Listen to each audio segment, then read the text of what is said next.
Я не свидетель этих событий, но даже свидетели этих событий, вот я сужу по моим родителям, по своим родственникам, которые переживали это, для них это до самой смерти они полностью и не могли осознать вот эти события. И для них было очень трудно вспоминать об этих событиях, потому что эти события они не могли понять именно с человеческой точки зрения, что люди могут над людьми делать такие вещи.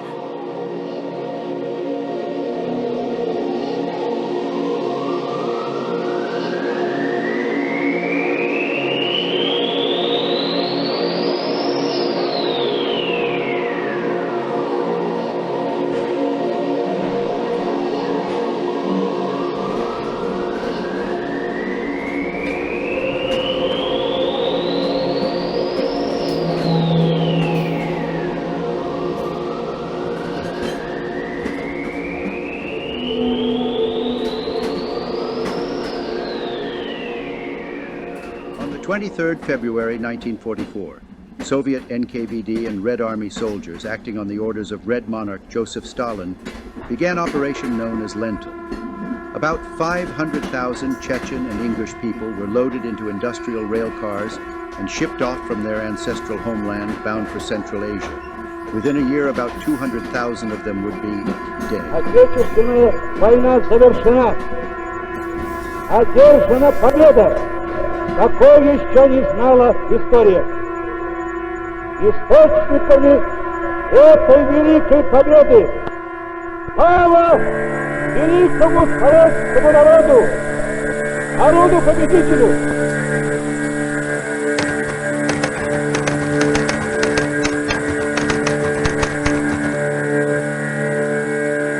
Слава вдохновителю и организатору нашей победы, великой партии лидера Сталина. Слава нашему мудрому вождю и полководцу, маршалу Советского Союза, великому Сталину. Ура!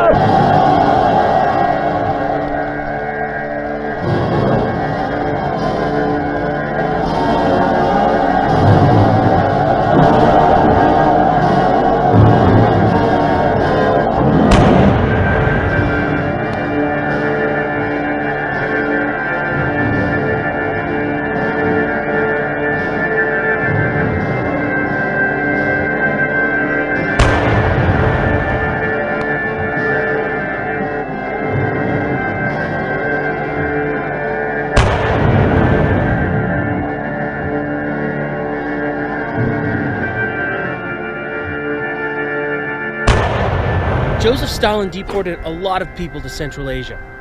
In the years leading up to World War II, something like 200,000 Koreans who were living in the Soviet Far East were uprooted and forcefully relocated to Central Asia, to places like Uzbekistan and Kazakhstan. And as the war began, the deportations continued. If you happen to live in one of the Baltic states, Lithuania, Latvia, Estonia, thousands of Estonians, tens of thousands of Latvians, tens of thousands of Lithuanians, all told something like 200,000 people from these states were uprooted and forced to relocate to, the far north or Siberia or Central Asia.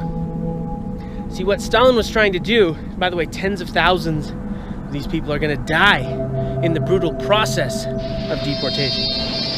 Stalin takes advantage of the change in the tide of war to satisfy his vengeance on 7 of his minority nations whose members may have been disloyal to him.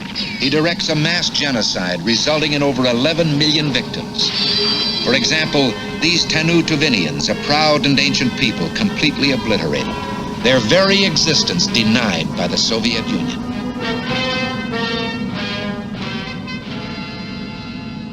What Stalin was trying to do in the case of the Koreans, sort of irrational, he saw the Koreans as a potential 5th column in the face of a Japanese invasion.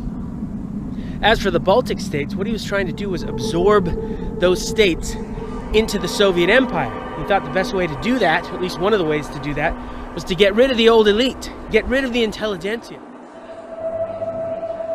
Из памяти наших потомков старается вытравить эти события. Потому что если люди об этом забыли, значит этого не было. И люди могут переживать обо всем. Но об этом никто не помнит, особенно наша молодежь, они об этом не знают даже. Они удивляются. Joseph Stalin led the Soviet Union from 1924 until his death on March 5, 1953. Initially educated at the Russian Orthodox Theological Seminary in Tiflis, Stalin later became involved with the Marxist Russian Social Democratic Labor Party. He supported Vladimir Lenin's Bolshevik faction by acquiring funds through illicit means such as robberies, kidnappings, and protection rackets. Он из горя, но сам по менталитету он не любил грузин.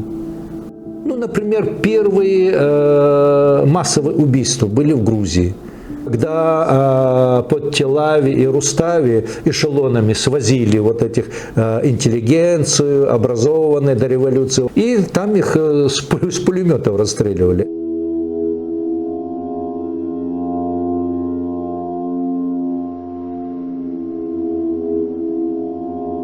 The Institute for Development of Freedom of Information compiled a list of 1,050 Georgians executed near Batumi City based on surviving Soviet documents. Имя я ее забыл. Старенькая она была. Это 80-е годы, когда я учился в аспирантуре в Тбилиси. Я был в гостях у одного грузина, ну взрослый уже человек. И он говорит, у меня тетушка в гостях. Она по мужу фамилия у нее другая была. Я боялась сказать. Вот. А вы, наверное, не знаете, что большинство моих родственников было расстреляно в 20 каком-то году, она сказала. Их просто ловили, свозили и расстреливали. Все, говорит, были, под корень, говорит, вырубали. Так что, а у вас чеченский язык в школах есть? Я говорю, нет. Ну вот. Вот их политика была.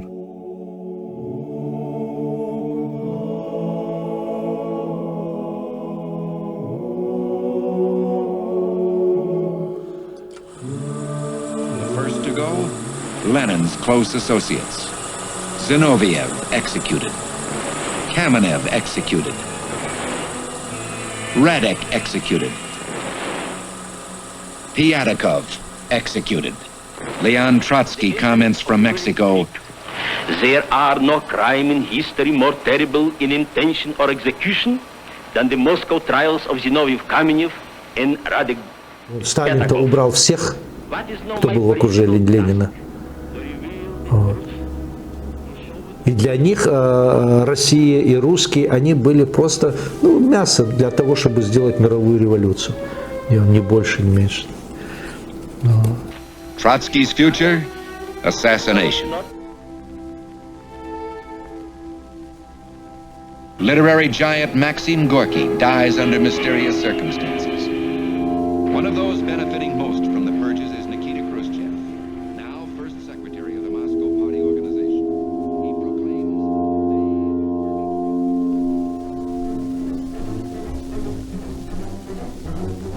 В Красной армии царских офицеров было больше, чем в Белой армии во время гражданской войны.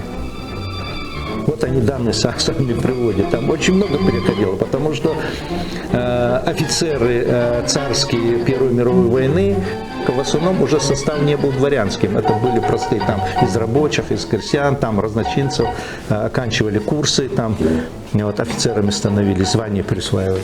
Вот. Их в советской армии было очень много. Многие военачальники-большевики вышли из солдат и младших офицеров старой армии. Тухачевский, Буденный, Чапаев, Котовский, Щерс, Дыбенко, Блюхер. Для ускоренной подготовки командиров из рабочих и крестьян создавались командные курсы. Начиная с 20-х годов коммунисты, большевики готовились к новой войне. Они готовили новую войну, потому что Ленин сказал, нужна новая мировая война, чтобы сделать революцию мировую. После этой мировой мы победили революцию в России, а теперь, чтобы победила в Европе, нужна новая война. И они пытались ее сделать. Поход там в 20-м году на Варшаву, поход-то был не на Варшаву, а был на Берлин. коммунисты разъясняли бойцам: мы воюем с панским сбродом, а не с польским трудовым народом.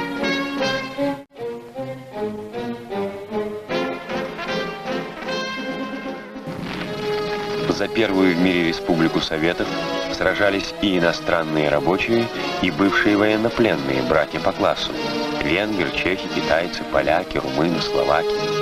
Из них формировались интернациональные части Красной Армии. Вдохновленные первыми успехами Советской России, в Германии восстали рабочие и солдаты.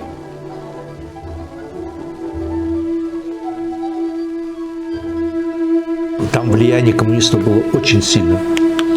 Там пятые колонны были мощнейшие в Европе. Революционное движение охватило многие страны мира. Возникали группы и партии, стоящие на позициях пролетарского интернационализма.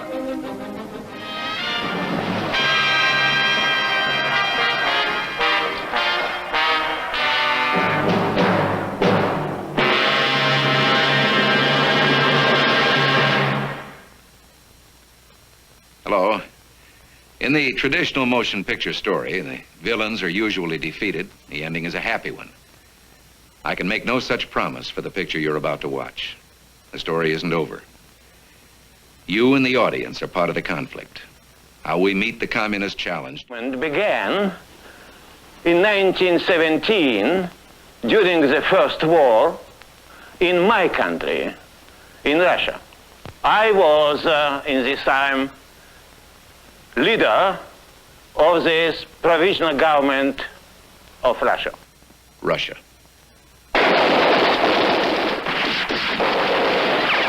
In 1917, Europe is entering its fourth year of war.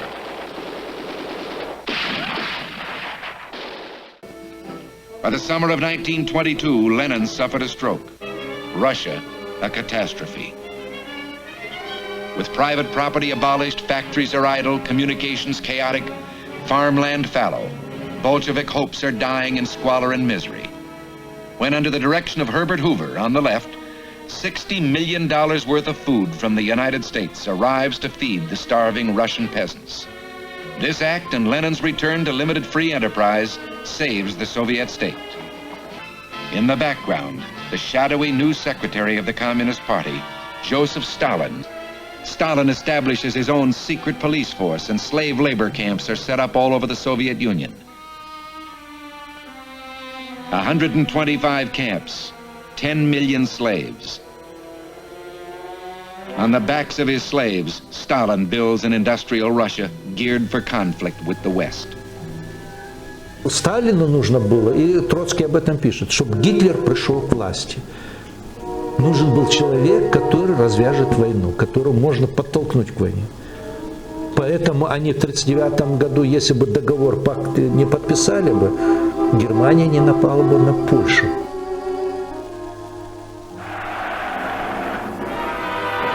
Shortly after German troops had invaded Poland, the Red Army marched in from the east. It was the payoff for the secret treaty Ribbentrop and Molotov had concluded, which the world believed to be a friendship pact. Германия напала на Польшу, потому что Советский Союз гарантировал не вмешательство, а наоборот помощь Германии в этом деле. 2 days later, Britain and France declare war, but are powerless to help the gallant Poles. The end comes quickly. Molotov is a frequent visitor to Berlin, appeasing Hitler with food and supplies, declaring, "It is criminal to wage a war against Hitlerism, camouflaged as a fight for democracy." И в Англии, во Франции постоянные забастовки рабочих, чтобы не выполнять и срывать военные заказы. In Paris, communists maneuver their way into the French government. Москва дала указания. И коммунисты и в Англии, и во Франции выступили. Мы не должны помогать империалистам.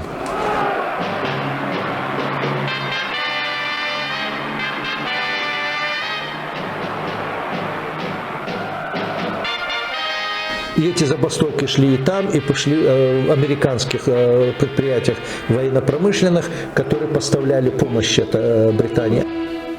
Through the Communist International based in Moscow, Stalin controls the activities of communists everywhere. He establishes a network of spies to steal for communist misuse the fruit produced under the system of free men. А когда, например, Германия напала на Францию, что происходит? Коммунистическая партия Франции пишут призывы солдат. Не умирайте за империалистов, сдавайтесь. То есть они все сделали, чтобы Франция сдалась, прекратила воевать. Meanwhile, Soviet firing squads are busy. In the Katyn forest, some 10,000 Polish officers and intellectual leaders are slaughtered by the communists and buried in mass graves. The atrocities in our film are not pleasant, but the world must be reminded again and again of the inhumanity to man that is communism and was Nazism.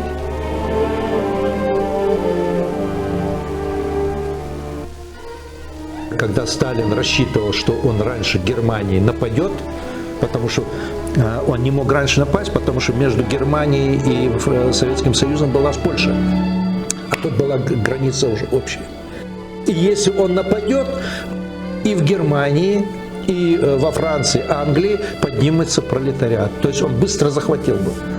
On June 22nd, frustrated by his inability to conquer England and not trusting Stalin, Hitler turns his forces on the Soviet Union.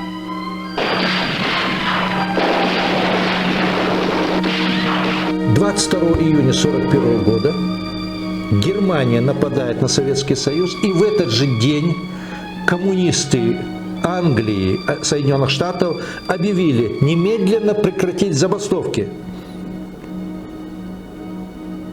Потому что Англия, потом Соединенные Штаты будут помогать Советскому Союзу. И сразу прекратили забастовки.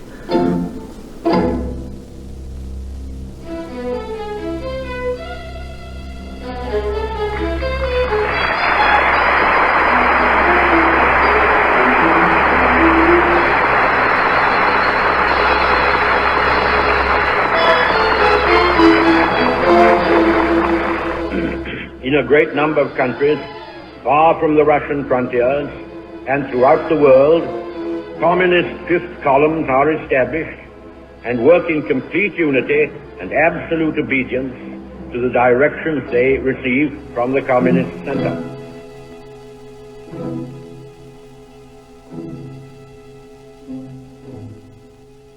When the war ends, the communists occupy all of Eastern Europe and 1/3 of Germany. Stalin means to hold his gains. All red-occupied territories are ruthlessly plundered. Сталин сразу после победы над Японией планировал именно через Болгарию захватить Босфор-Дарданеллы. Армия, например, Болгарии была готова идти на Стамбул. Сталин же запретил Киев сдавать там вот это. Он считал, что Красная Армия перейдет в наступление и войдет в Европу. Вот. Но когда американцы взорвали вот эту ядерную бомбу, Нагасаки, Хиросима, вот это уничтожили людей, вот в этот момент Сталин, он протрезвел. И нападение на Стамбул, на Турцию было отменено. И после этого демобилизация началась после 1946 года. До этого демобилизации не было. Highly centralized states tend strongly to erase culture, to destroy diversity. And this is what they do because they impose from the center a uniformity, a regimentation. Okay, so Stalin was a brutal centralizer, as was Hitler. So it's no surprise that Stalin next turns his sights to those non-Russians within the Soviet Empire who are most resistant to his style of cultural leveling, most resistant to the collectivization. We're talking here in particular about the Chechens and the Ingush of the Northern Caucasus.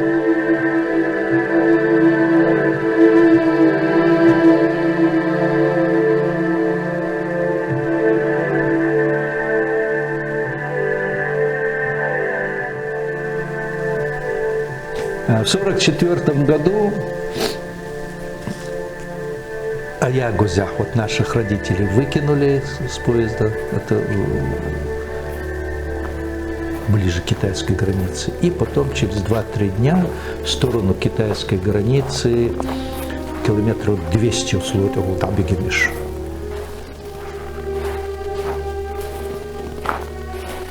На санях. И подошел, говорит, какой-то раз, говорит, да,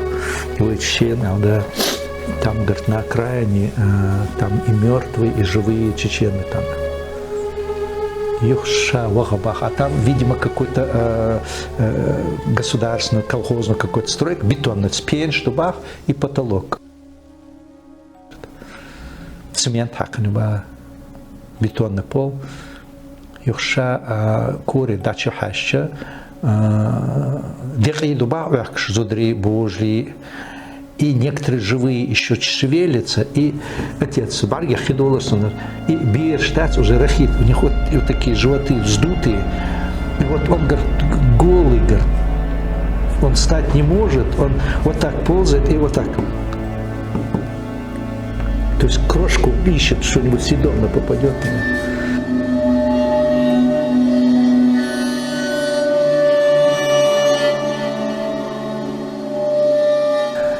Отец пошел к коменданту. Комендант Раскулбар.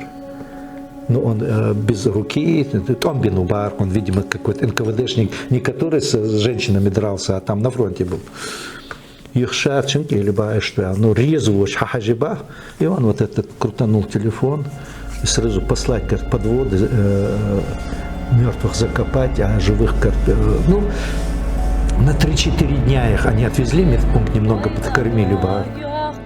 Дома зезагин аренех сохига еш сюренан гайгано кой куралома даймехки безамцац элета еш.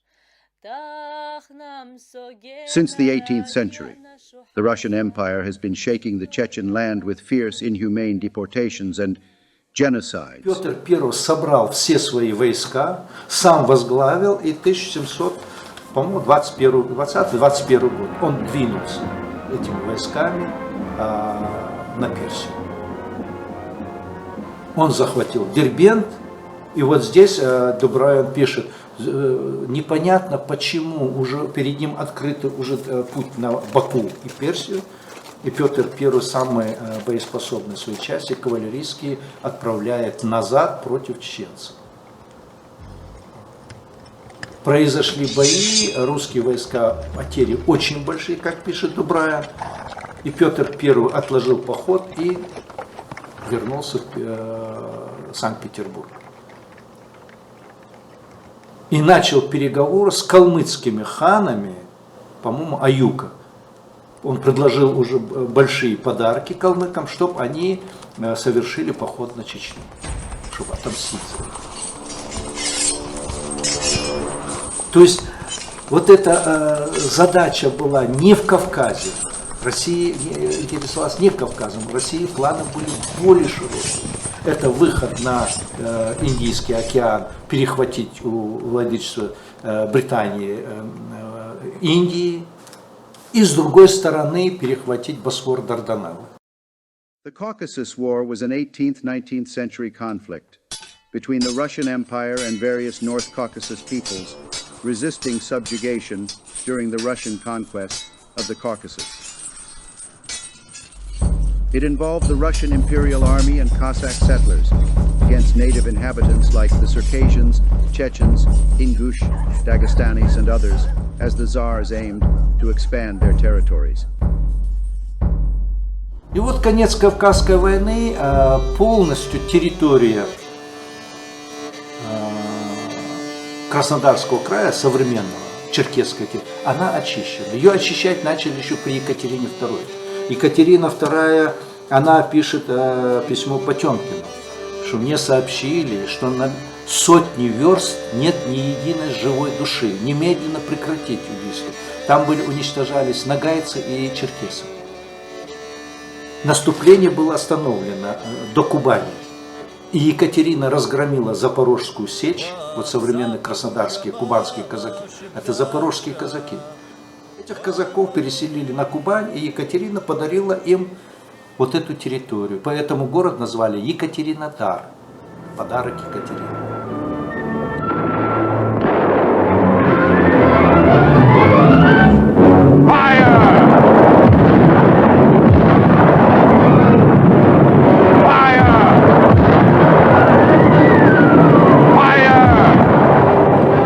Царь, они объявили в Европе среди всех, что вот организуется поход против дикарей. И в этом походе приняло участие более 10 европейских принцев. Приехали на охоту на диких зверей. И они участвовали в этом походе 1845 года на Дарги. И как описывают, например, историки, до 80 тысяч войск, в то время это огромное количество войск, до 80 тысяч войск русские собрали, и наступление начали со стороны Дагестана, со стороны Владикавказа и с затеричных районов, и еще подогнали с юга, со стороны Грузии.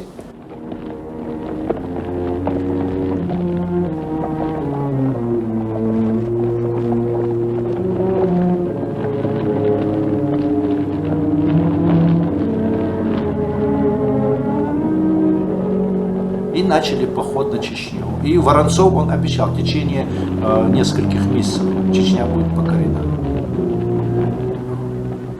И полностью вот эти войска были разгромлены под Даргами. Это селение Дарги в Веденском районе. Это старая столица была имамата. Они с большим трудом вырвались из этого окружения, эти войска, и его назвали сухарным походом, потому что солдаты голодали. Но это в русской историографии это скрывается об этом. Значит, сейчас все меньше и меньше погибших, и все меньше это самое.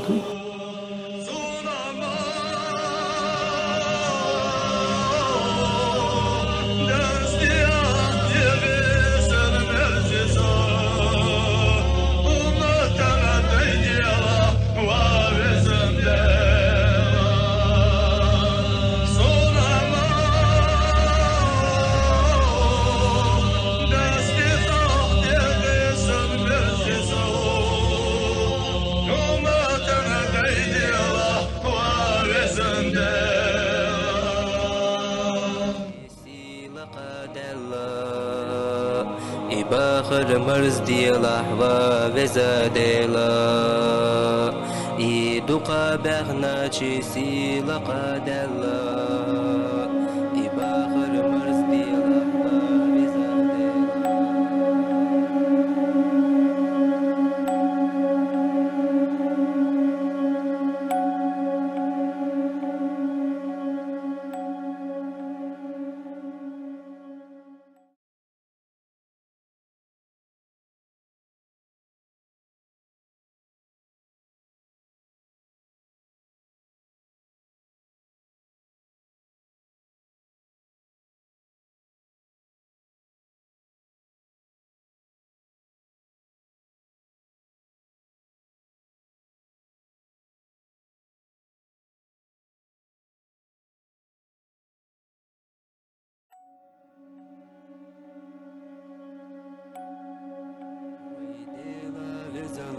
محمد خلا تول دزا ويدلا هم تخلا يدقى وزنا تشيسي لقدلا يفيزر مرز دي لحظة بزادلا يدقى وزنا تشيسي لقدلا. The inhabitants of the Caucasus recall General Yermolov as an extremely brutal imperialist who conducted a systematic terror campaign against the civilian population.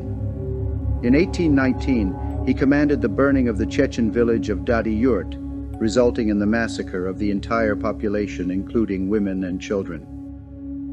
Подготовка к выселению у них мысль усилилась, потому что эта идея-то возникла еще в царское время. Еще со времен Ермолова, потому что Ермолов в письме царю Он там пишет, что ключ к Кавказу лежит в Чечне. Чечня – это пороховая бочка, на которой лежит зажженный факел. Мы можем покорить Дагестан, мы можем покорить черкесов, и они будут бояться нашего оружия. Но чеченцы – странный народ. У них стремление к свободе выше чувства сохранения жизни. Если мы покорим Чечню, Кавказ будет умиротворен. У него под походной кроватью был сундук головы формалини, которые отрубали от счастья. Nicholas I, Tsar of all the Russias, personally ordered stern countermeasures.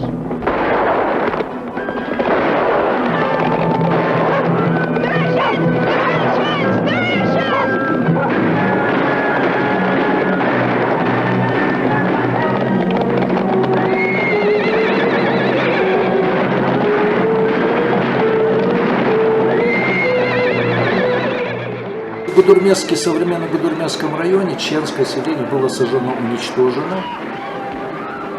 Трупы отдали родственники, они могут похоронить. И дальше воспоминания казака, это 1870-е годы издания. И он пишет, и когда мы ехали, там стояли солдаты, навалены груды, огромные головы, как арбузы, и они продавали чеченские головы, потому что хоронить тело без головы нельзя. И в основном были старики и женщины. И они перебирали эти головы, как арбузы, искали головы своих родственников.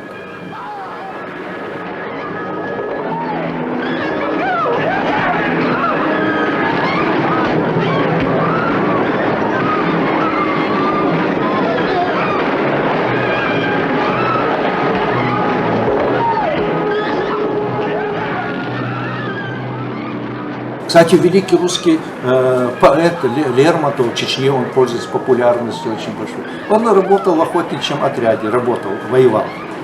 А этот охотничий отряд, он делал вылазки, убивали чеченцев, привозили головы, за что получали деньги. Ну это что же об этом пишут и публикуют вот это все. The 2 stacks of hay there had been burnt. The apricot and cherry trees he had planted and reared were broken and scorched, and worse still, all the beehives and bees had been burnt. The wailing of the women and the little children who cried with their mothers mingled with the lowing of the hungry cattle for whom there was no food. The bigger children, instead of playing, followed their elders with frightened eyes. The fountain was polluted, evidently on purpose, so that the water could not be used. The mosque was polluted in the same way, and the mullah and his assistants were cleaning it out. No one spoke of hatred of the Russians. The feeling experienced by all the Chechens, from the youngest to the oldest, was stronger than hate.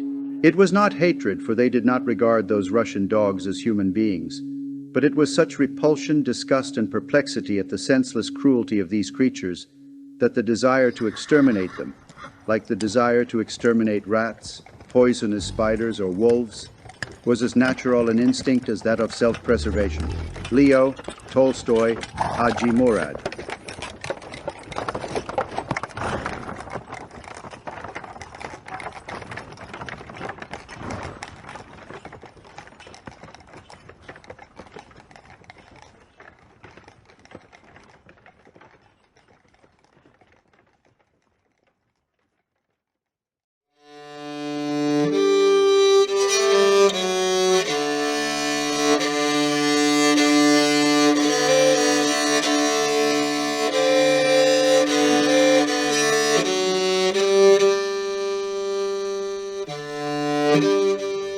Ebada is a site of genocide, where the Circassian village, annihilated by imperial forces, turned the ground red with blood, earning it the name Red Glade, city of Sochi.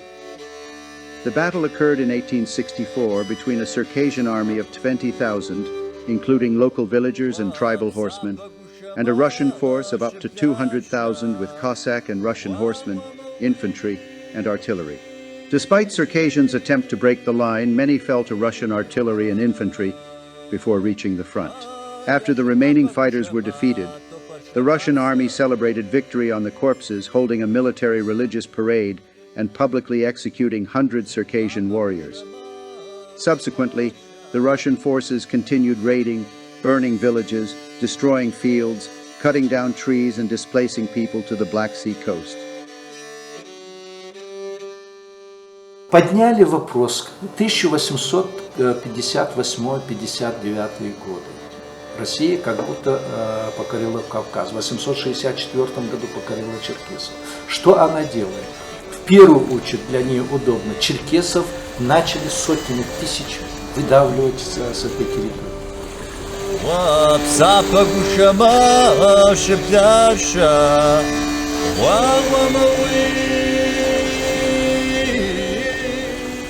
У них старики и традиция передавалась не есть рыбу.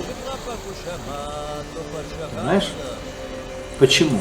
Потому что эти воды и Черного моря прибрежное, и Кубань, это было огромное кладбище, где были потоплены, убиты черкесы.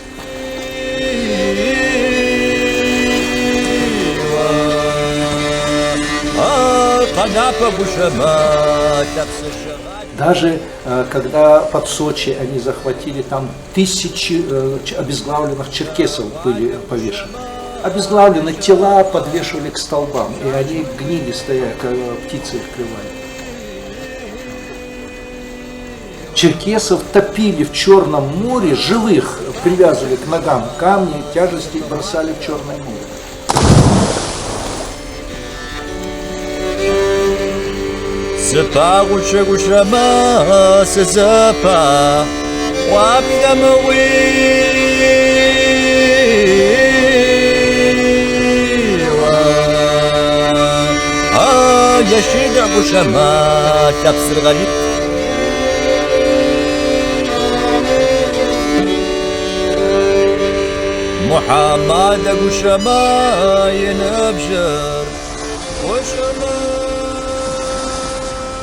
И вот здесь идея возникла, что делать с чеченцами. Но здесь рядом нет моря.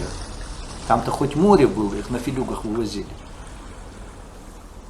Были планы чеченцев выселять с Кавказа, Ставропольская губерния, Поволжье, до Урала и раскидывать по всем населенным пунктам. Но здесь была одна проблема. Для того, чтобы их не пускать обратно, должны были огромное количество войск, кордоны.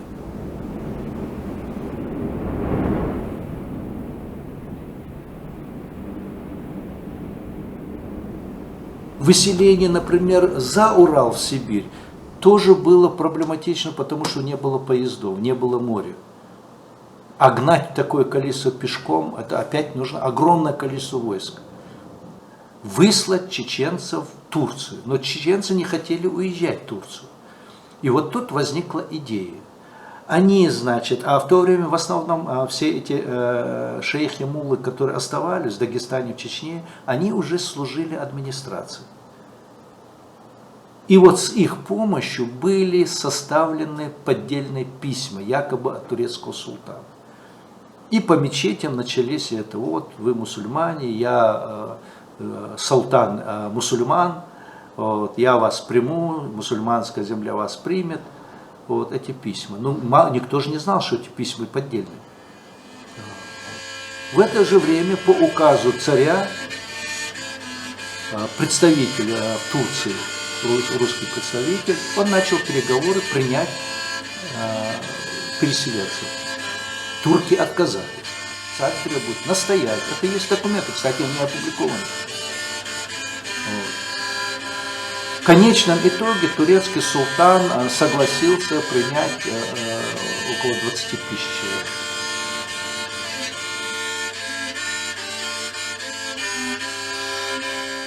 The initial expulsion of the Chechens occurred in 1792, following the dismantling of the state of Sheikh Mansour.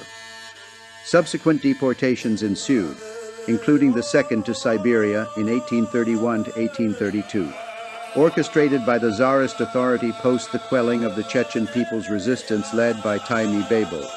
The third partial deportation transpired in 1836-1837 after the defeat of Chechen forces led by Imam Tashu Haji in their struggle against Tsarism. The fourth large-scale expulsion to the Ottoman Empire transpired from 1850 to 1860, subsequent to Chechnya's subjugation. The fifth deportation to Siberia in 1864-1865 resulted from the suppression of the Argun rebel led by Imam Shamil and by Sangur, encompassing the entirety of Chechnya. The sixth deportation to Siberia unfolded in 1878, following the severe suppression of a popular uprising by the Tsarist authority. The seventh deportation to Siberia in 1913 occurred after the Tsarist administration of the Terek region suppressed the Chechen revolt led by Zelimkhan Gush-Mazuko. The eighth mass expulsion to Siberia occurred during the 1920s and 1930s under the Stalin regime.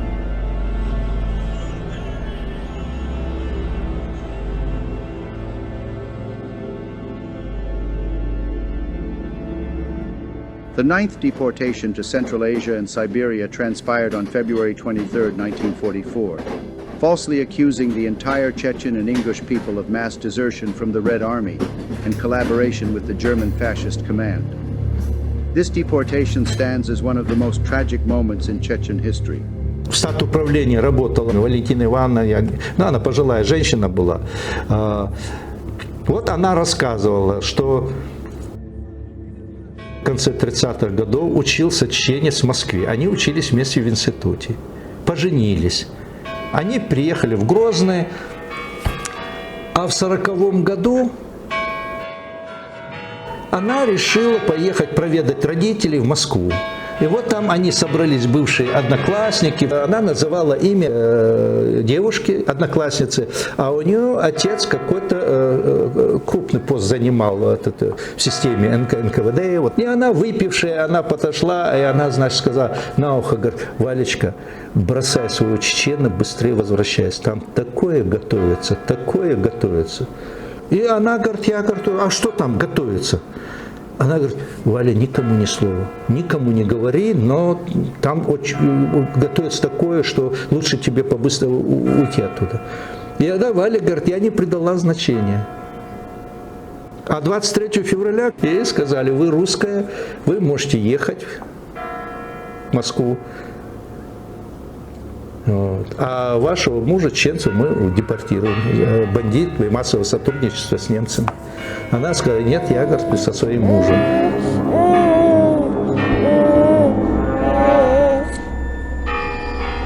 In January 1944, under the guise of performing winter mountain drills, the NKVD troops of the USSR took up quarters in the territories of Chechnya and Ingushetia. Старшей сестре в то время было всего 6 лет, а младшей 2 года. На каждую семью, если взрослых было больше, солдат было больше. А вот на эту семью отец, мать и 3 маленьких детей был офицер и 3 солдат. Объявили, что им нужно отдохнуть перед наступлением на Карпаты, в Западной Украине, и вот солдаты должны в этих условиях, приближенных к горным, как им объясняли, отец говорит. Вот, и они должны отдохнуть, и люди, конечно, резали скот, все, потому что у многих были свои родственники на фронте. Им в голову это не приходило, что их выселят. On February 17, 1944, the Minister of Internal Affairs of the USSR, Lavrenti Beria, accompanied by his first deputy, General Ivan Serov, and the Commissioner of State Security, Bogdan Kobulov, arrived in Chechen-Ingushetia and personally directed the Lentil operation.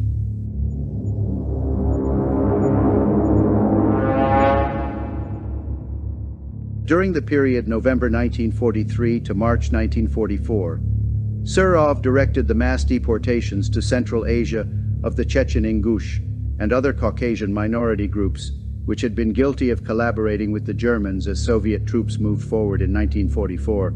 Serov applied similar policies to other cases of mass defection, including the Crimean Tatars.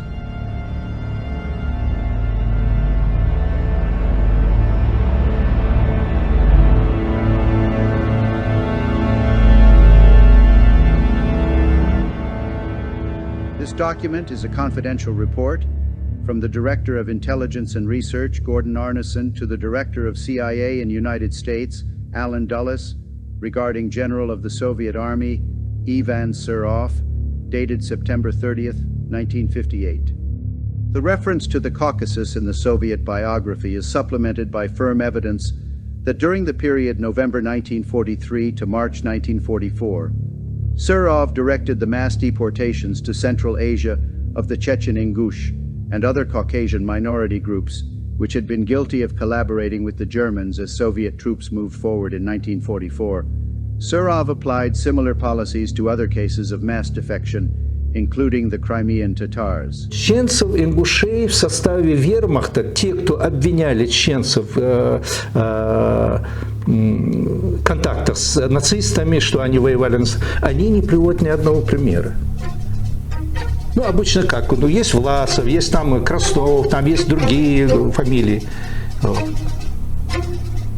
Сейчас тенденция, наоборот, старается количество русских преуменьшить, хотя их было только официально, если в крупных соединениях эсэсовские дивизии, русская освободительная армия, русская народная освободительная армия, их более 1 миллиона человек воевали активно с оружием в руках. Это не считая тех, которые в каждой немецкой дивизии, румынской, греческой дивизии были русские, которые служили в этих дивизиях. И в Сталинграде, и везде, и воевали. New York, March 28th. Army General Ivan Alexandrovich Serov has been called an odious thug, a jackal and a murderer by the British press. General Serov turned away with a soft answer, the name-calling in the British press, saying, "They spoke without knowing the true facts." And what are the true facts? Here is what is known. General Serov evidently frequently commanded MVD, secret police troops, in battle operations during the war. There is also information suggesting that Stalin in 1944 put General Serov in command of the removal of certain entire Soviet peoples, the Chechen Ingush tribes, the Crimean Tatars, and the Kalmyks from their native areas, into exile in Siberia and Central Asia. These national groups had been charged with collaboration with the Germans. Некрич, он сам он в Гарвардском университете, русском исследовательском центре он был, несколько десятилетий работал. Он изучил архивы вермахта. И он говорит, я не нашел из чеченцев, ингушей вместе взятых даже одного взвода в составе немецких войск. Взвод – это 30 человек. Он не нашел даже 30 человек, которые были в составе немецких войск. Alexander Nekrich, Soviet-Russian émigré and historian, known for his works on the history of the Soviet Union, especially under Joseph Stalin's rule. February 23, 1944 was Red Army Day. Everywhere men were invited to meetings at the village Soviet buildings. No one suspected that disaster was at hand. Studebaker trucks rolled up, lend-lease from the American Allies to help the Red Army. Soldiers holding automatics appeared. The Chechens were held at gunpoint.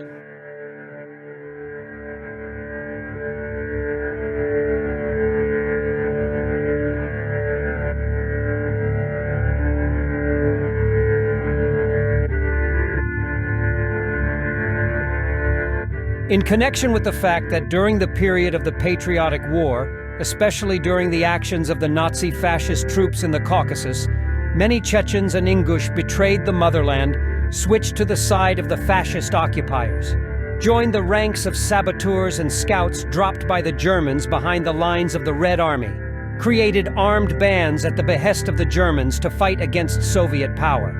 And also considering that many Chechens and Ingush for several years participated in armed uprisings against Soviet power and for a long time, not being engaged in honest labor, committed bandit raids on collective farms in neighboring regions, robbed and killed Soviet people, the Presidium of the Supreme Soviet of the USSR decrees to resettle all Chechens and Ingush living in the territory of the Chechen-Ingush ASSR, as well as in the adjacent areas, to other regions of the USSR, and to abolish the Chechen-Ingush ASSR.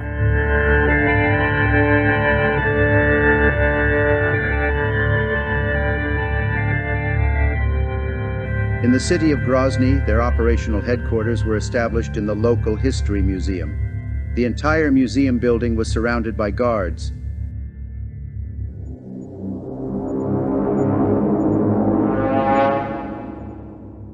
Beria reported to Stalin from Grozny that everything was ready for the deportation. Today, on February 23rd at dawn, the operation to evacuate Chechens and Ingush people began. The evacuation is proceeding normally. There are no incidents deserving attention. There were 6 cases of attempted resistance by individual persons, which were suppressed by arrest or the use of weapons. 842 people planned for removal as part of the operation have been arrested. By 11 a.m., 94,000 people have been evacuated from the settlements, more than 20% of those subject to eviction, and 20,023 people from this number have been loaded onto railway trains.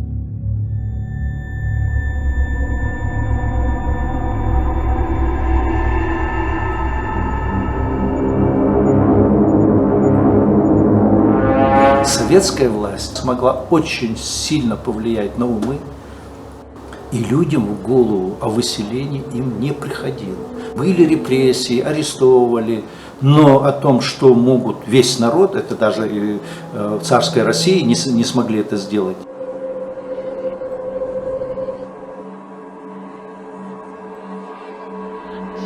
It is again apparent that communism requires an absolute dictatorship to survive. Stalin creates an image of himself as a demigod.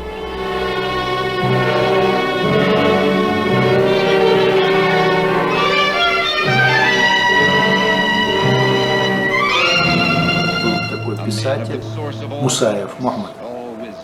Он уже очень взрослый стал, старше моего отца был. Вот он рассказывал, он сам с Урус-Мартана. В Урус-Мартане в то время, в 1943 году, где-то в сентябре, начал строить дом Багаудин Арсанов, сын шейха Дени Арсанова. Привезли кирпич, и там все стены, фундамент возводить, строить, и люди приходили к нему, вот говорят, вот вышлют. Он говорит, какой вышлют? Если бы нас выселяли, я бы дом бы начал бы строить. И людей это высыпляло, конечно, сильно. И вот публикации, все думали, отец говорит, такие публикации хвалебные, что вот они как воюют, там письма там, от командующего фронтом Закавказским, там письмо еще кого-то публикуют, вот, благодарность, что воспитали таких сыновей храбрых. Конечно, что о выселении мысли не было. Вот. Тем более о ситуации, но они не знали, какие документы готовит НКВД.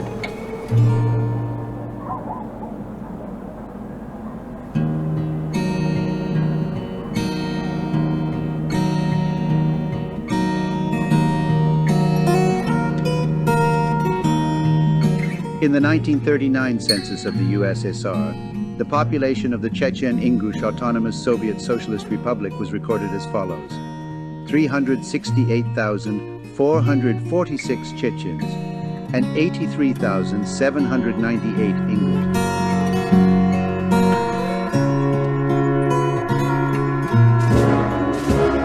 Вставай, страна огромная, вставай на светлый бой. С фашистской силой темною, с проклятой гордой. Пусть ярость благородная вскипает, как волна, и идет война народная.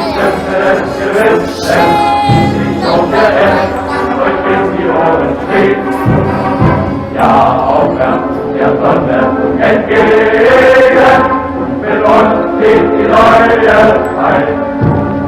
Wenn alle versagen, die heute Gewalt, wir sind ja zum Letzten bereit. Und höher, und höher, und höher, wir steigen von Hass und Verbot. Und jeder entzaubert, so mutig, keiner ist noch im jüdischen Volk.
The first encounter of Operation Barbarossa, the German invasion of the Soviet Union initiated on June 22, 1941, occurred at Brest Fortress in Belarus.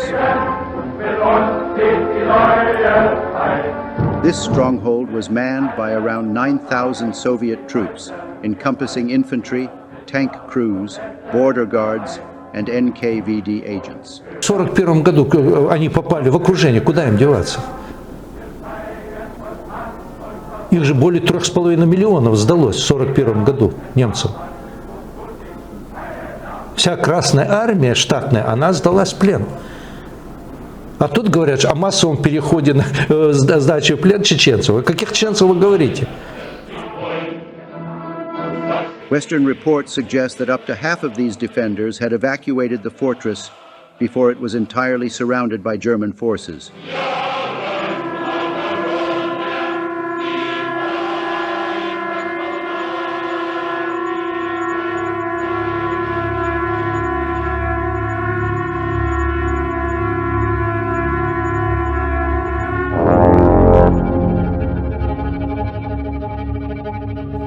Among the defenders, there were 270 Chechen and Ingush soldiers, making up about 5% of the total fighting force.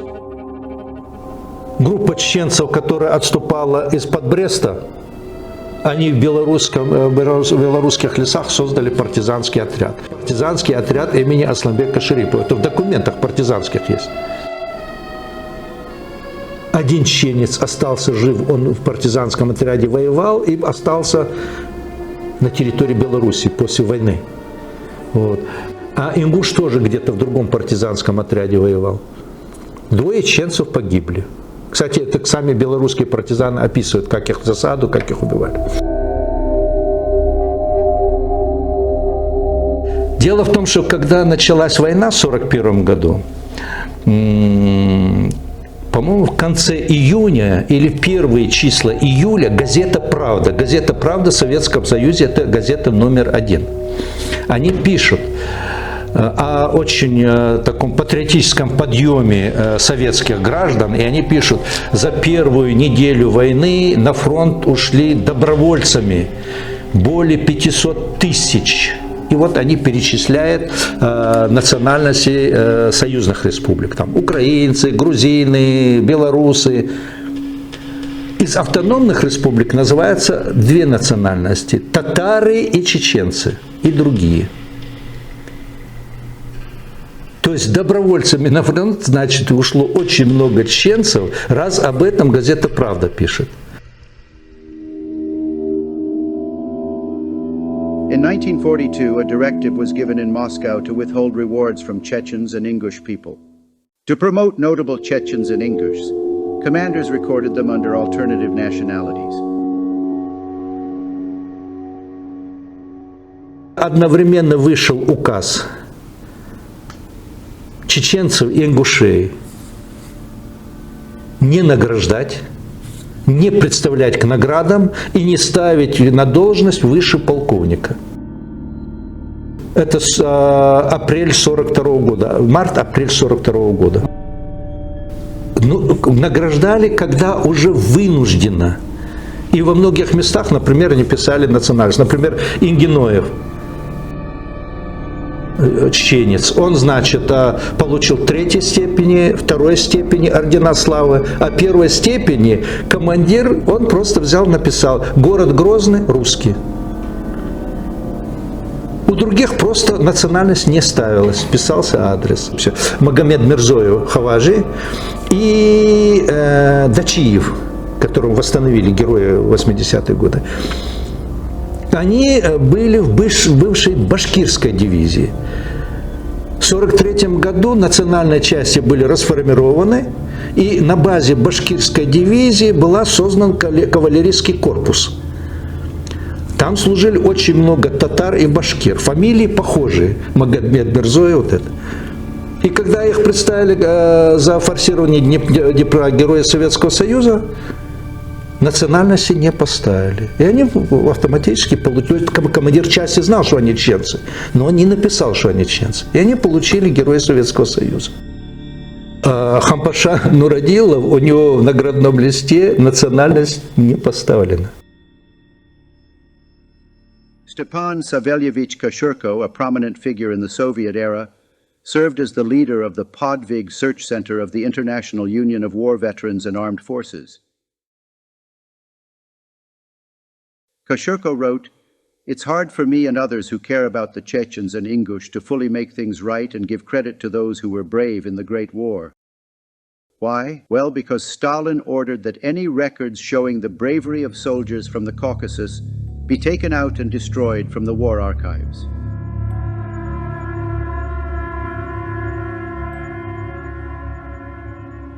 Здесь в Википедии есть Махмуд Амаев, он из Шароя. В 1941 году, где-то в ноябре месяце 1941 года, личный счет Махмуда Амаева висел в Кремлевском дворце. И каждый день сообщения с фронта. И когда он настрелял там 170 с чем-то человек, тульские оружейники ему сделали именную винтовку. И специально для него сделали кинжал, на котором было написано «Солнце врагу не погасить, нас не победить». Солнце врагу не погасить, нас не победить.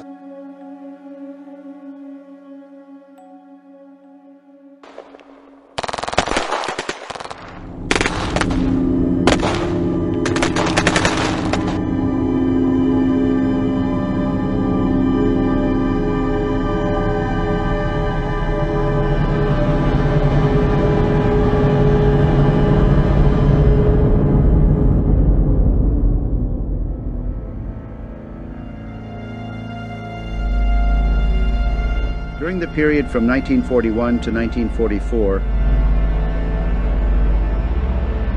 the sniper Abu Kadji Idrisov eliminated 349 Nazis.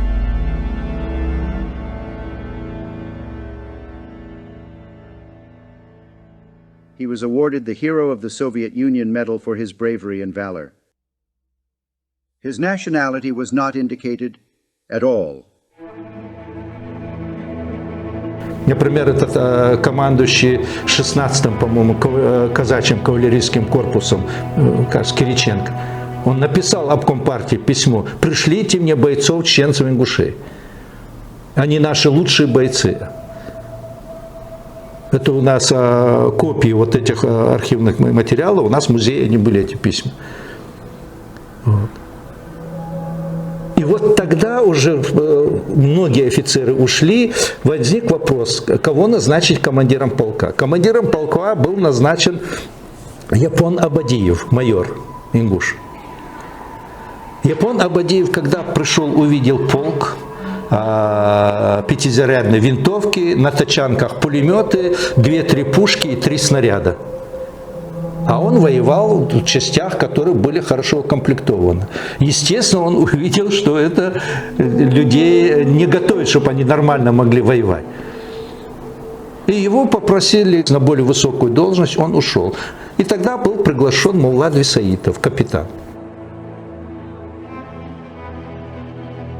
Muvlid Visaitov was posthumously declared a hero of the Soviet Union on May 5, 1990, after his original 1945 nomination was rejected due to his nationality. He commanded the 255th Separate Chechen-Ingush Cavalry Regiment during World War II. Когда они под Ростовом этот полк бросили, в этом полку было 2 или 3 сорокопятки пушки, это малого калибра пушки, и 3-4 снаряда. Самое крупное оружие эти были Максим пулеметы на тачанках. И потом этот полк попал под около 200 самолетов, летели на Сталинград в открытой степи, и в голой степи этот полк. Когда самолеты начали на бреющем расстреливать вот эту кавалерию, люди начали разбегаться, и в этой ситуации Мулла Двисаитов, там тачанка, лошади были убиты, он скочил на эту тачанку, выхватил наган, начал стрелять в самолет, но это безумный поступок. И по-чеченски кричать, что хейрделов, что вы испугались. Бойцы залегли и начали с винтовок стрелять. Кстати, Мулла Двисаитова, как они говорят, даже осколок ни один не задел. Вот. Но благодаря его поступку люди залегли. В результате, когда под Сталинградом полк вышел, полк потерял более 1000 лошадей. Было убито в полку. А людской состав сохранился больше, чем в Кабардино-Балкарской дивизии, и там еще какая-то дивизия рядом были. Visa Etov was the first Soviet officer to make radio contact, meet, and shake hands with American forces under General Bolling's command on the Elbe River.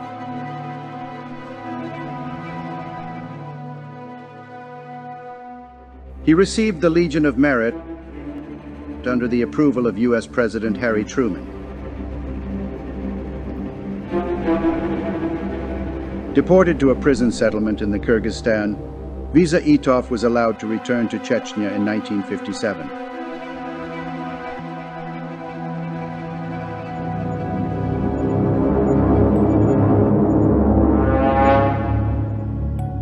Khanpasha Nuradilov, born on 6th of July 1924, distinguished himself as an eminent machine gunner in the Soviet Red Army from 1940 to 1942. Renowned for his exceptional skill and effectiveness in combat, he is attributed with the elimination of an estimated 920 enemy combatants using his PM M1910 machine gun, a feat that positions him as the most accomplished machine gunner in recorded military history.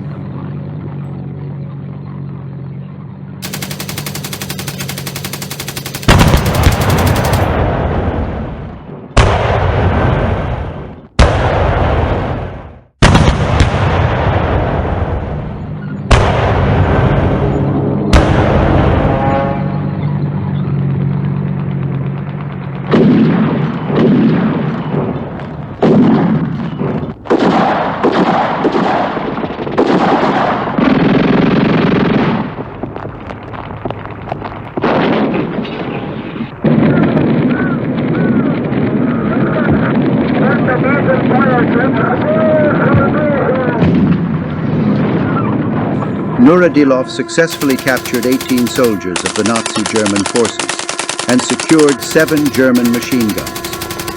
His extraordinary bravery and ultimate sacrifice in the Battle of Stalingrad earned him a posthumous award of the Hero of the Soviet Union. In the pivotal Battle of Stalingrad in September 1942, particularly during the combat near the city of Serafimovich in the Stalingrad region, Nuradilov led a machine gun platoon with notable valor. Despite being gravely wounded, he steadfastly remained on the battlefield, leading to the neutralization of an additional 250 German soldiers and the destruction of 2 enemy machine guns. His life came to a heroic end in this battle on September 12, 1942.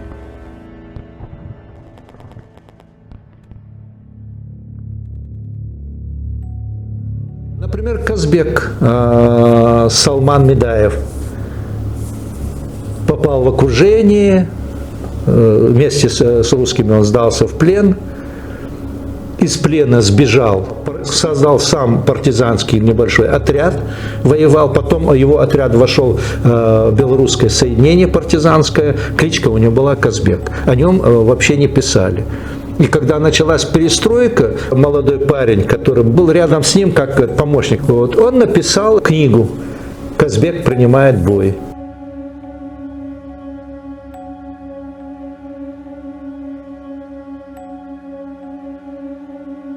Салман Медаев постоянно говорил, скоро война закончится, поеду на родину, увидит родственников. Вот. И вдруг он узнает, что чеченцев в Ингушетию выслали.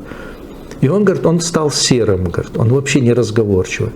В апреле 1944 года в полный рост стал, вот. Он не прятался, говорит, он как будто искал смерти. И говорят, а в Чечне, наверное, сейчас уже, говорит, почки скоро распустятся. Вот. И в это время его вот эта очередь. И он пишет, скорее всего, он говорит, вот эта тоска. И он говорит специально, чтобы они искали смерть. Многие они вот так вот искали смерть и гибли, да?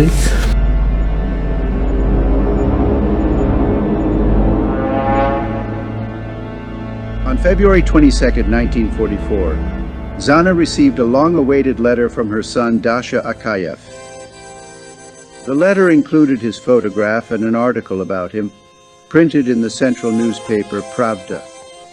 The house was quartered with soldiers and an officer, whom she asked to read the letter aloud, as she could not read Russian herself. The officer read loudly, clearly, and expressively. Mom, I am now the commander of a storm aviation regiment. I am now the commander of a storm aviation regiment, awarded 2 orders. I participated in breaking the blockade of Leningrad, saved Leningraders from starving to death.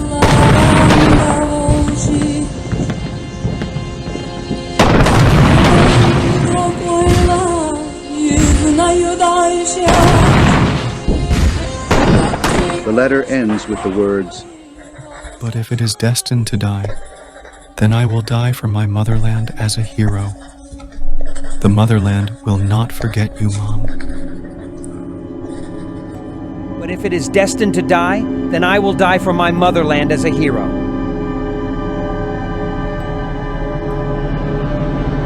The motherland will not forget you, Mom.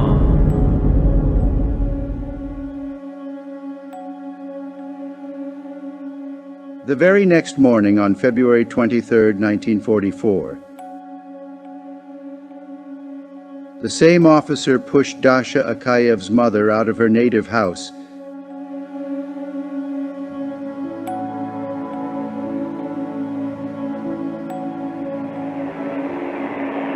while flying and switching frequencies on an English radio broadcast. He learned about the eviction of all Chechens and Ingush. По радио услышал на английском языке, что депортация чеченцев и ингушей. Он, говорит, 2 дня из блиндажа не выходил, он, говорит, был, говорит, коричневого цвета лицо его. In the following nights at the base, members of his regiment heard Akayev, their courageous, fearless commander, who had always faced air battles calmly, now moaning heavily and crying for the first time in his life, burying his face in the pillow.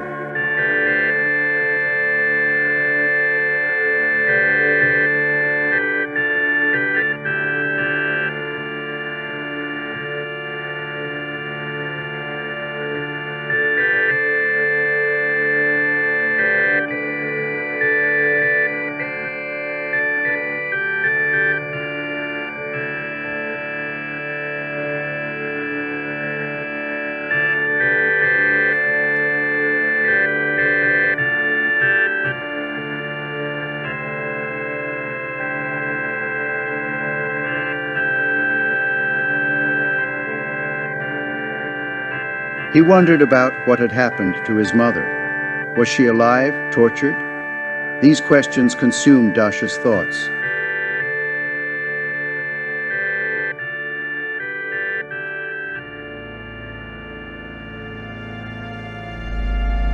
Out of desperation, he decided on a suicidal act.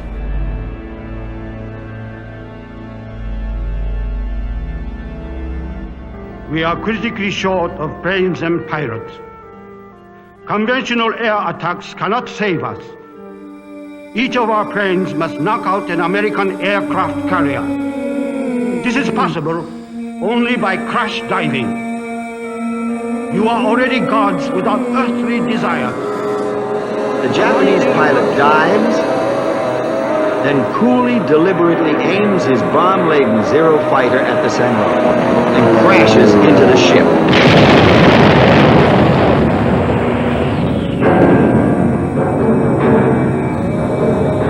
A few hours later, she goes under. The first American ship sunk by the Kamikaze, the Death Squadron.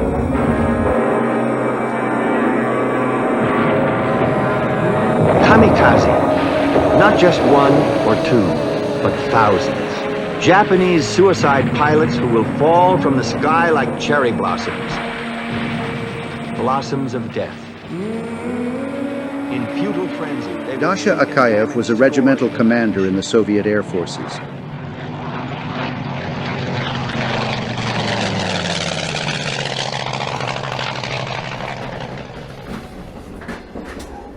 On February 26, 1944, on the third day after the start of the deportation, and when his mother and entire family were ruthlessly expelled from their homeland by the Red Army, Akayev, along with 7 pilots from his team, wiped out a heavily fortified enemy garrison at the cost of their lives. He himself refused to eject, directing his burning aircraft towards an impregnable Nazi airfield.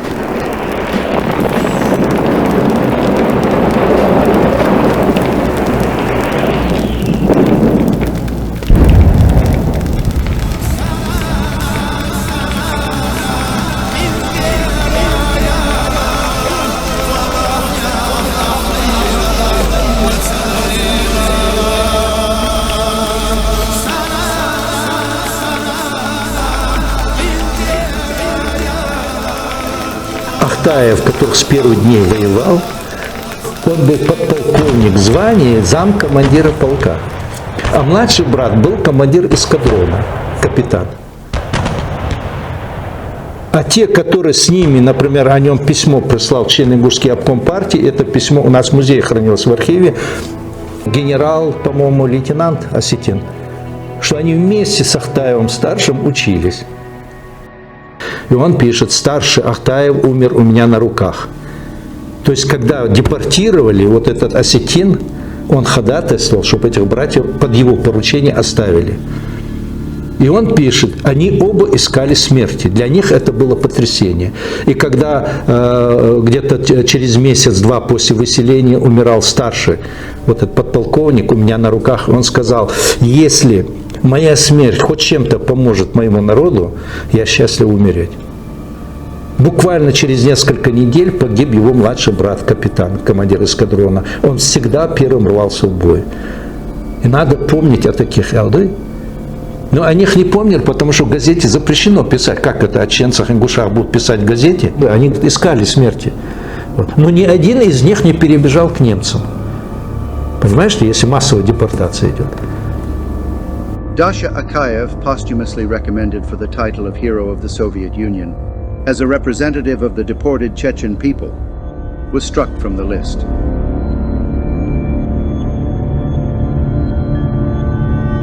Having been in exile for almost 10 years, Zana continued to send letters to Stalin and Beria in search of her son, but each time she received the same reply. February 26, 1944, Major Akayev flew on a combat mission and did not return to base. It was revealed that the Ministry of Defense of the USSR had hidden the fact that Dasha Akayev heroically died on February 26, 1944. 3 days after the treacherous exile of his mother and the entire Chechen people from their native land.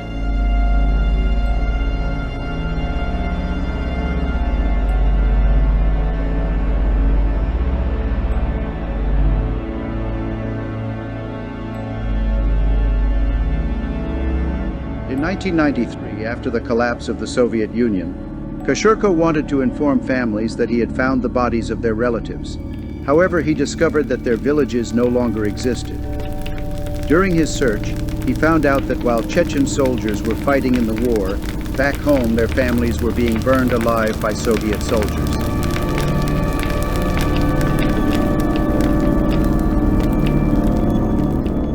Report from the chief of the Galan-Chosh operational sector, Colonel Gransky, to Commissar of State Security, 2nd Rank, Comrade Kobulov.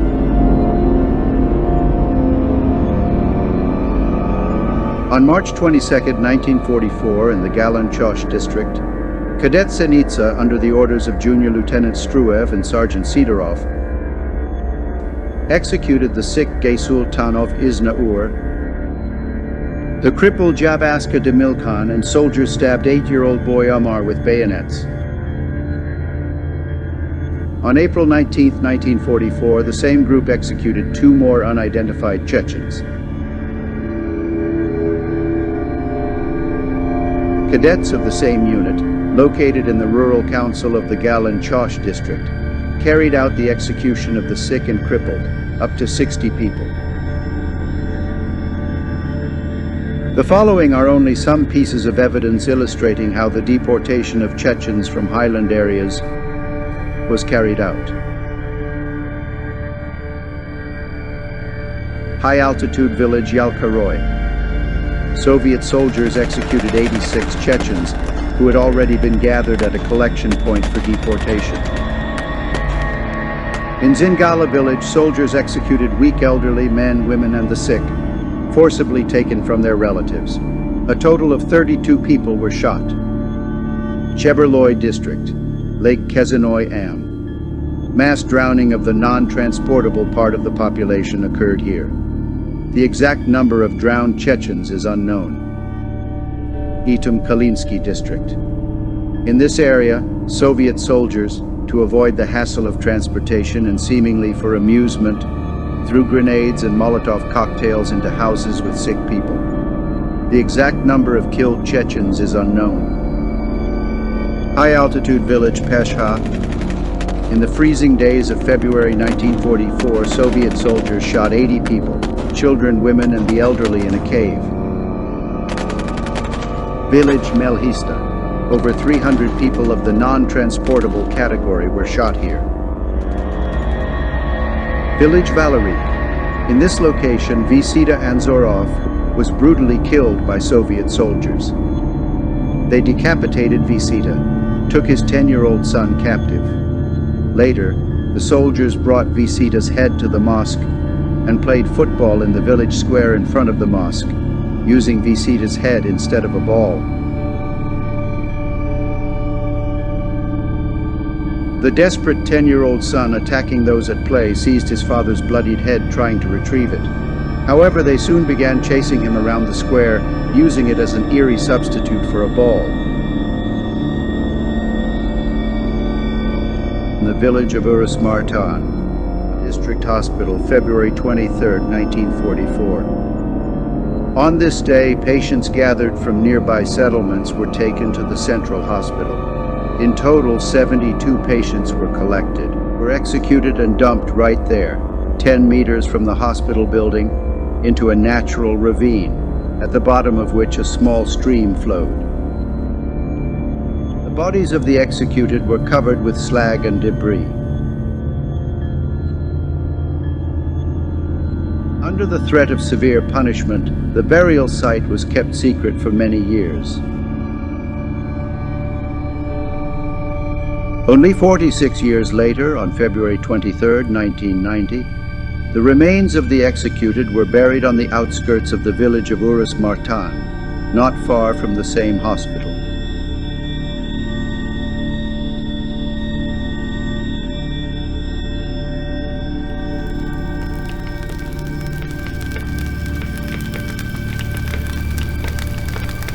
The mass killing of patients at the district hospital in Urus Martan became known to the people of Chechnya shortly after the horrifying facts were made public about what had happened high in the mountains in the village of Haibak.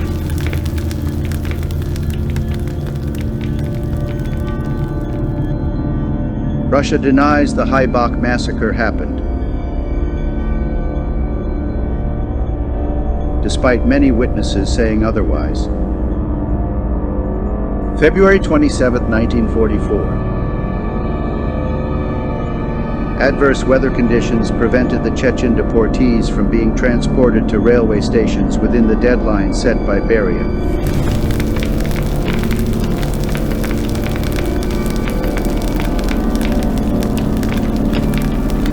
Consequently, more than 700 villagers, including non-transportable elderly, pregnant women and small children,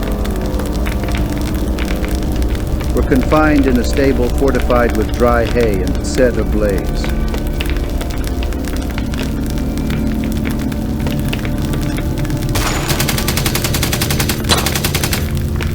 Those attempting to escape the burning stable were shot.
I saw it myself, and I know, says Said Kassan Ampukayev.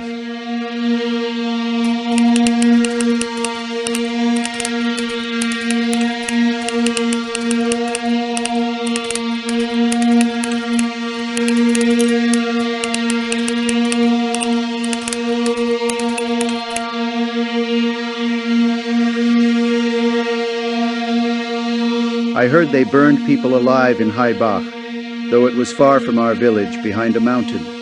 We went with a few folks. When we got there, I saw something indescribable. I've seen a lot, but this was unbelievable. People were burnt, stables collapsed on bodies. Under the crumbled ceiling, broken skulls and body parts were visible. At first, we hesitated to move them, but we couldn't leave them like that. We made a stretcher and started pulling out the bodies, or rather, bones. Children's bodies were scattered. Everything was burnt. We kept finding legs, heads, and body parts. We pulled everything out, dug a ditch behind a small river, and buried the remains.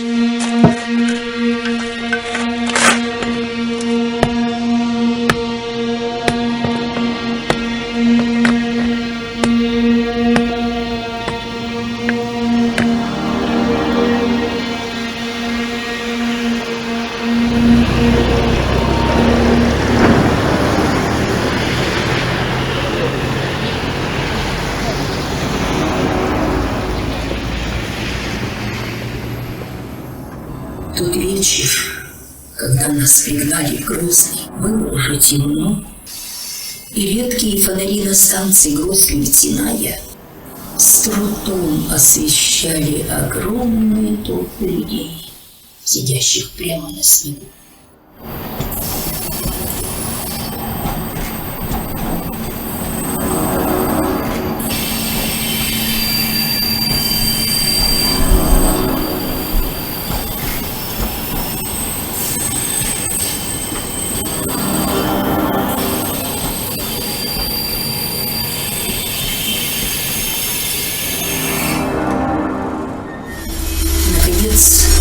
Подошел эшелон. Солдаты забегали, засуетились. Офицер пошел среди людей, выкрикивая: «Кто знает русский? Кто знает русский?» Я немного знала этот язык и с грехом пополам могла писать, поэтому я и откликнулась. «Вы знаете русский?» Остановился офицер, на радостях называя меня на «вы». «Да, немного. Прекрасно. Прекрасно. И я назначаю вас старшей вагона. Будете у нас переводчиком». «У меня замерзают дети», — сказала я. Только что улыбавшееся лицо офицера исказилось гримасой ярости. «Молчать!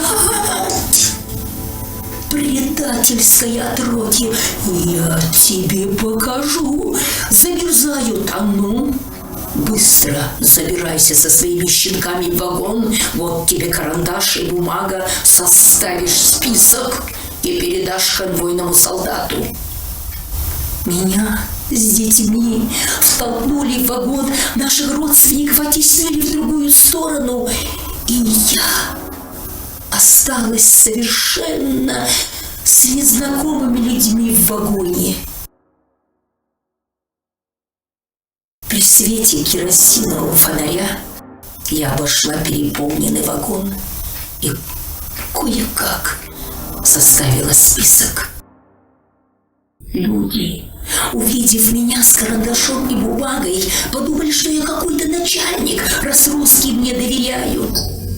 Но вскоре они убедились в том, что все мы равны в этом аду, куда попали не по своей воле. В вагоне дернулись, и тут же эшелон тронулся. А женщины заплакали, а мужчины запели предсмертную молитву, как о прощании с Родиной было равносильно смерти.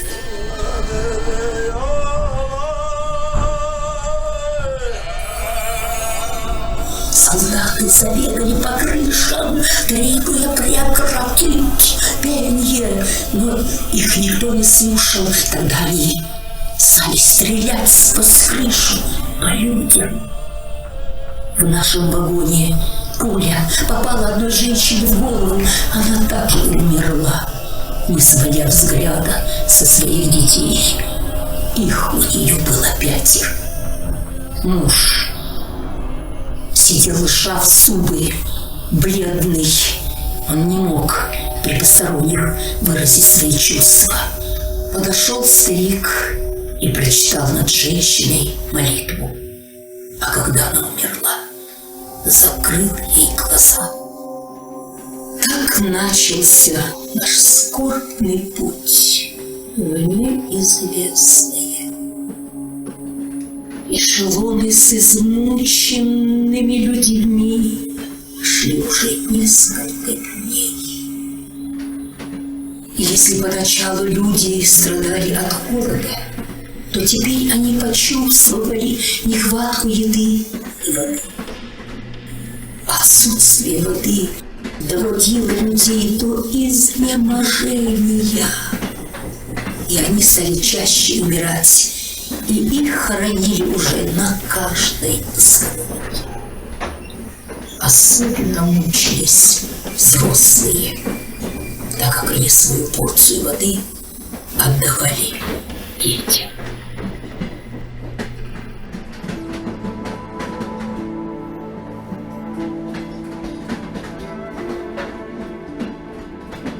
Некоторые русские, которые случайно оказались около вагонов смерти, вспоминали: все время слышался беспрерывный стон, в котором слышалось лишь одно слово — «Хай, вода».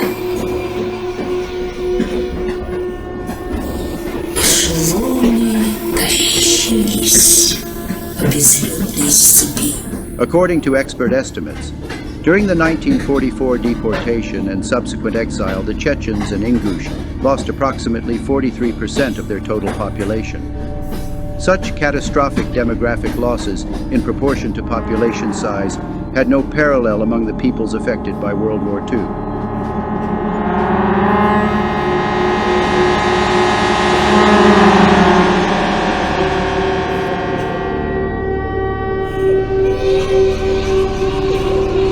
The repression was not only physical but also civilizational, aimed at erasing the cultural and historical identity of the people. In Grozny, invaluable artifacts of Chechen and Ingush written heritage were gathered and burned, medieval manuscripts, religious and philosophical treatises, chronicles detailing the origins of these nations, works of literature, as well as books from private libraries and archives. These documents, which constituted an irreplaceable part of the historical and cultural legacy, were set ablaze in the city center for several days, an act that was, in essence, an attempt to erase the collective memory of the Chechen people.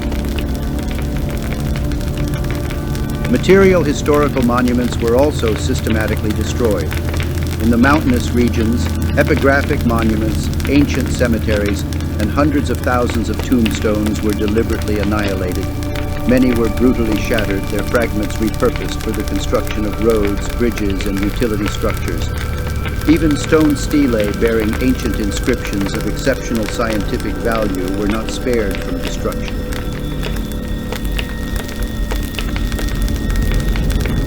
This systematic eradication of historical memory among the Chechen and English peoples reflects a deeply orchestrated policy of ethnocultural genocide, the consequences of which continue to be felt to this day.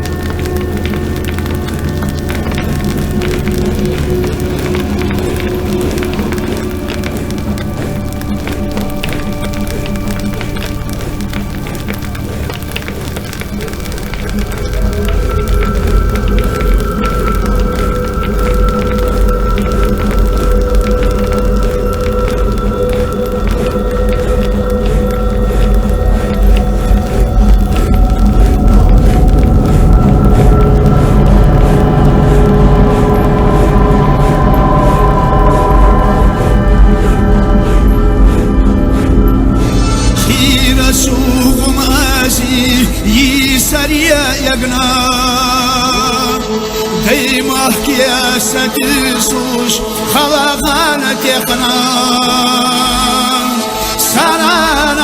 سنانا انترا يالا فضحنا أحلينا متسلي بالا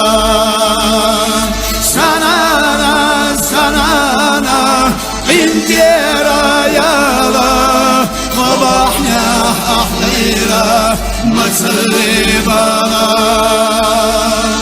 ورد خوش تنجوحا ليما حوايا شام حيكرا ساري الله بيبكا يوكتشام سنانا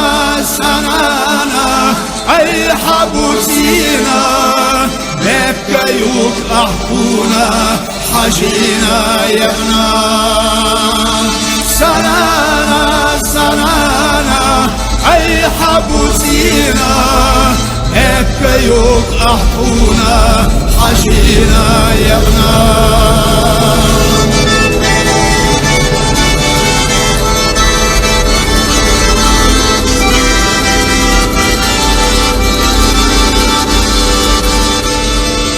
يا قلوه بدينا عرس بالأكيرا نتسو حيدري محتاج شاشيرا سنانا أحطوغش يفقد يسغيرا فإيه بوخوش يخيط وخيلا سنانا أحطوغش يفقد يسغيرا فإيه بوخوش يخيط وخيلا بينخ بيا سمخة يسقسا ديغنا خوتي وادر تشقى يلا دوغا ديغنا نانا حد عينا دالا جواب دلا هم سره دي غستا سوى يخايلا نانا حد عينا دالا جواب دلا هم سره دي غستا سوى يخايلا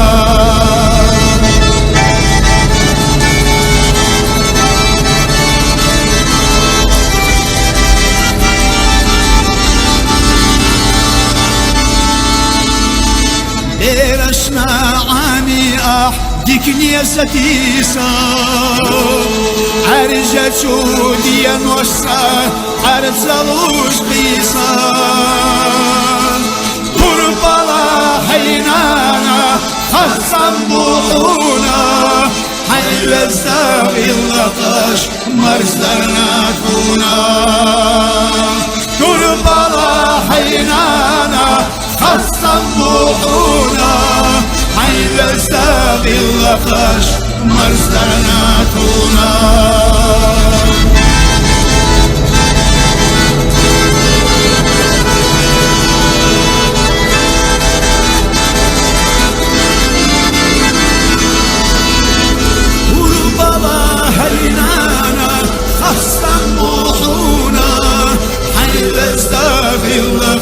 مرسلنا تونا قربلا حينانا خصم بوحونا حي الساغي اللطش مرسلنا تونا قربلا حينانا خصم بوحونا حي الساغي